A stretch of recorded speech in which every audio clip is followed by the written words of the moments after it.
Good morning. I think this is going to be one of my last posts about this $12,000 vet visit.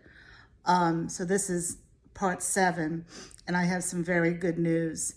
But first, I want to give you a little bit other news about the situation. So the last I told you, it was Saturday morning.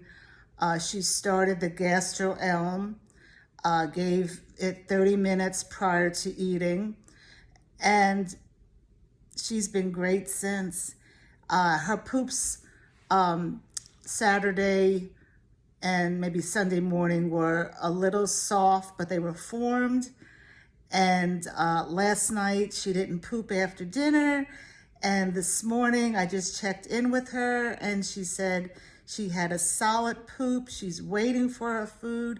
She's been wanting to eat since she started the Gastro Elm. She's been playing since she started the Gastro Elm. It just gives me chills. I mean, this is a wonderful product, and I don't get anything commission or anything. I just am passionate, about dog health, and my previous dog went through something similar, but I didn't pay $12,000. I bought Gastro Elm. So I want to give you a little bit more backstory. I told you that one of the tests they did was a fecal test for some parasites. They did all these tests. Everything came back negative. And she told me that that was an in-house, I guess, fecal test, that they were shipping that fecal test to Texas. She lives in Chicago, and for a superbug.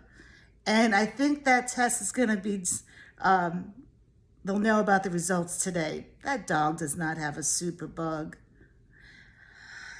It's just unbelievable. And I also want to say a few more things, and I'm not going to say names. I mentioned that she went to this concierge vet. If you don't know what a concierge is, it's basically, and doctors have this too, where you pay a set amount of money. She spent $1,200 just like to join the club, okay? And you could go 0 times in the year. You still have to pay that $1,200. But evidently the doctor is readily available for you whenever you want to see the doctor. But when she started with this doctor 1.5 years ago in Chicago, that's a little hint why this doctor is famous. The doctor listed several foods that she said, you must feed your dog one of these foods or I will not, see you. And a year and a half ago, this is according to this woman, the number one food that this vet recommended was farmer's dog. I just find that really interesting. Come on, is this woman getting a cut from farmer's dog? And this woman, this vet, and she's a very famous vet. I also want to say that, yes, the dog was eating the farmer's dog for a year and a half, and it every now and then would have diarrhea, vomiting. But when this all started, whatever this was, a week ago, she said a week prior to that, when she opened up the bag of food, she said it looked so different. And like I told you, the second ingredient was chickpeas, but she said there were whole chickpeas in it, because it's supposed to be all mashed up. And it was all that color. She said it looked like chickpea stew. So I really wonder if there was something wrong with that batch in production. Also, because chickpeas is a very high starchy food, okay? High in carbs. And it also, I told you before, chickpeas is like one of the most highly sprayed legumes in the United States with glyphosate, okay? It's a pesticide. And glyphosate is a known carcinogen. I've been through this a lot of times. Let's see, what else did I want to tell you?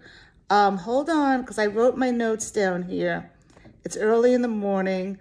Anyway, yeah, that's it. That's it.